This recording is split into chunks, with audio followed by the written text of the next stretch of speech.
I am John R. Erickson. I grew up in the little Texas panhandle town of Perryton. Went off to the University of Texas and Harvard Divinity School and worked in New York City for 2 summers and was never going back. I did, and I have been there ever since. My wife and I operate a 6,000-acre cattle ranch south of Perryton, and I'm best known as the author of the Hank the Cowdog series of books, which at this time is at 63. I was not looking for Hank. I'd been writing for 15 years. My ambition was to succeed in the same way that Hemingway and F. Scott Fitzgerald and Faulkner succeeded, which is becoming an author published by a major New York house and recognized by New York critics and getting a lot of money out of it. That sounded good to me. But that's not the way it happened. I got hundreds of rejection slips, maybe as many as 1,000. Flunked out of every place I could flunk out of. And I wrote the first Hank story for the Cattleman magazine. It was a short story. They were paying me $150 a piece for 12 articles about my work as a ranch cowboy. And so I was writing for money, had no literary ambitions whatsoever, and I didn't recognize that the Hank story was anything out of the ordinary until months later I read some of my stories aloud to audiences in Perryton.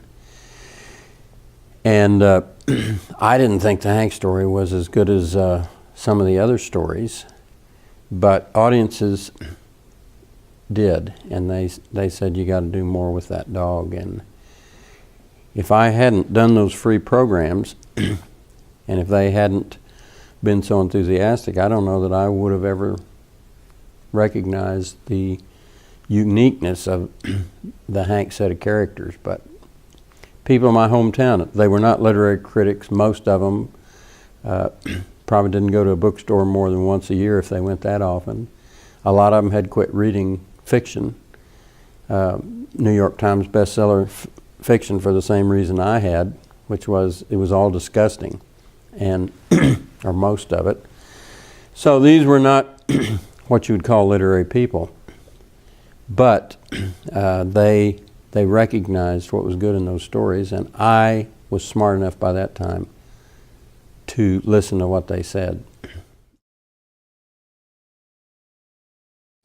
It was 15 years before I started publishing my own books, and it was another 10 or so years before we really had enough money to do some of the things that we dreamed about doing. Chris did without nice cars and new dresses, and we lived in trailer houses and other people's houses when I was working on ranches for 7 years. And I worked as a bartender for 3 years. I despised it, but it allowed me, it was afternoon and evening work, it allowed me to write 4 hours a day every morning.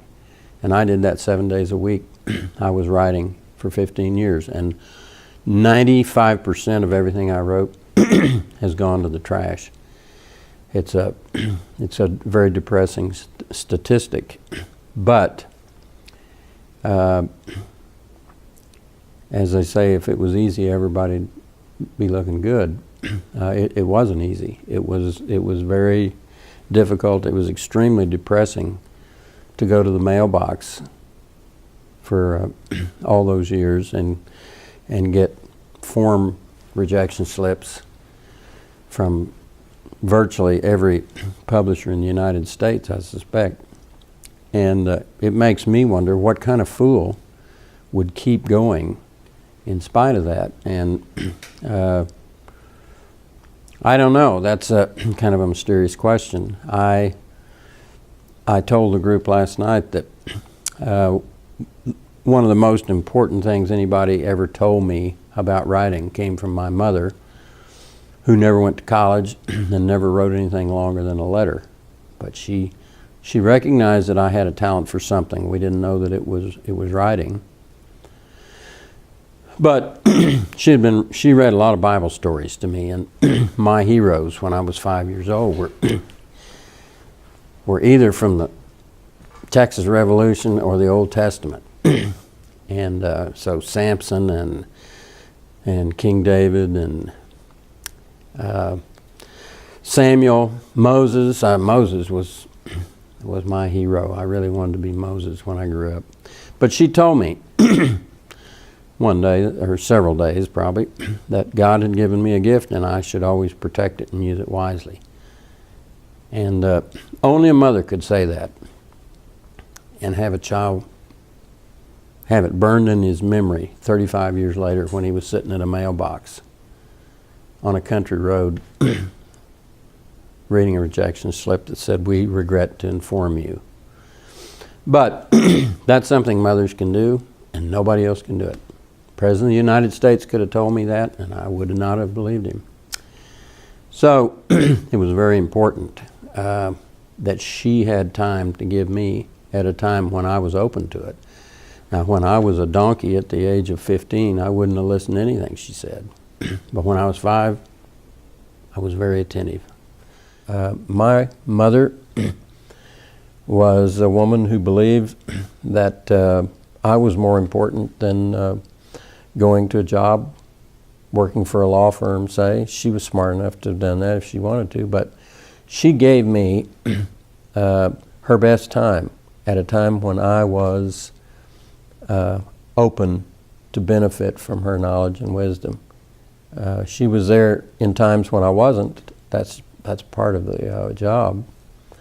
And it was probably discouraging to her to see me as a teenage donkey, but she was there at a time when I was open to wisdom, and she had it. That's one of the most important jobs in the world, and I'll always be grateful to her. My wife felt the same way. She has given me not just quality time, which means 5 minutes at the end of the day.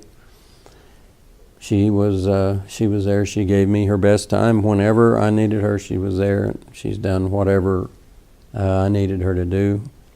I wouldn't be a successful author without her efforts, and she doesn't try to climb into the spotlight, but that's definitely, it's been a partnership all the way. People need to find things that they're good at.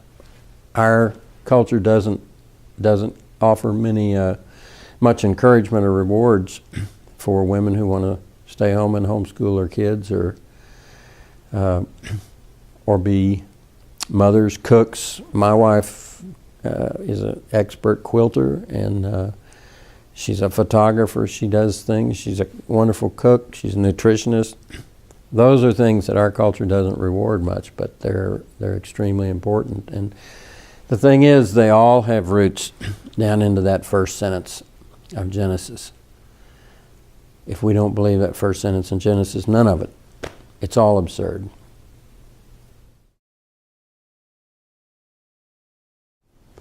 If I'd been given my answers to my prayers at the age of 23 or 24, I would have been young Hemingway off to New York and being fawned over by people that I probably would not have wanted to spend much time around. And so it's very fortunate that I was not given what we call success at an age when I couldn't have handled it. And instead, I was given something that I didn't even know about, which was becoming an author in a small town in the Texas Panhandle, self-publishing my books, and that, in most circles, is an announcement of failure. When you have to publish your own books, it means everybody who knows anything about literature has turned you down. That was true in my case. one of the great things about self-publishing is it's not just an opportunity to see your own name in print. It gives you the opportunity to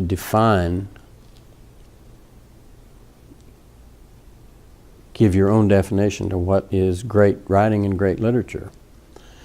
And the people who pay the printing bill make that determination. And if they're in New York, you get a New York interpretation of what's great literature. I just never fit in with the conventional concepts of literature, and we had to invent our own idea of what literature is supposed to do, and invent our own audience from nothing. We started an audience from scratch in a little town in the Texas Panhandle, which is not where most New York publishers spend much time. But we started amongst the people we were living around, and so there's always been this strong connection between the Hank stories and the people in West Texas, because it's their stories, it's their voices. I do all the stories as audiobooks because these stories come out of an oral tradition. It's a cowboy tradition, it's a rural tradition. Country people sitting around after breakfast or after supper and telling stories. That's the tradition that's embedded in the Hank stories. And so the connection with West Texas is not at all accidental. It's very prominent, and the odd thing is that not only do kids in Rotan go to bed listening to those stories, but now they're all over the United States. There's 8 million Hank books that have come out of this literary failure. And there are a number of Hank Facebook fan sites. One of them is in Farsi, and there are 15 of the Hank books have been translated into Farsi illegally because we don't have a copyright treaty with Iran. We don't have diplomatic relations with them. But I've gotten phone calls from people in downtown Tehran who called to say how much they love the Hank books. They're reading them in college. And these fundamentalist Muslims are laughing about stories that were written in a little town in West Texas, which, of course, adds evidence to the obvious fact that all art is regional. It all begins with one vase of flowers, or one woman brushing her hair, or one cow dog on one ranch in one place in Texas. It's all particular in it, and from there it goes to the universal. Art that starts at the universal is so abstract that most people in Texas, I suspect, can't understand what it means. But I think all great art starts as with a particular and goes towards the universal.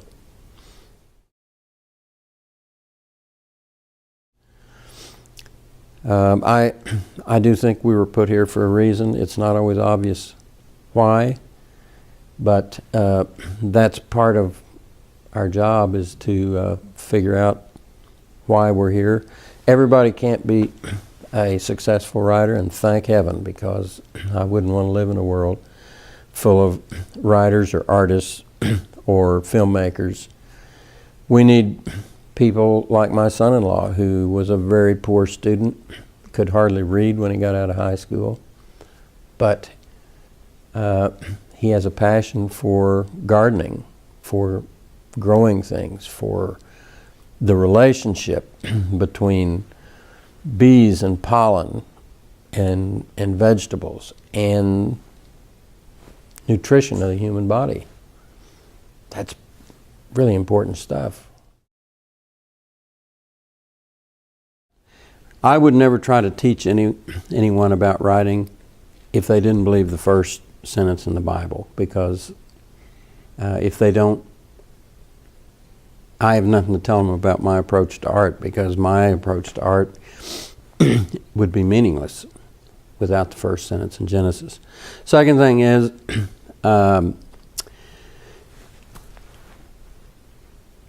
it's nice to have talent, but what distinguishes the people who are good and the ones who are very good is that the very good ones work all the time.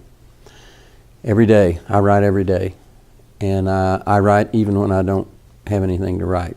I go to my place, I establish a discipline. Most people won't do that, and that's fine. But if you're serious, if you think you want to be a professional writer, that's what you have to do. And if you don't want to do that, then you're probably going to be an amateur, and there's nothing wrong with being an amateur.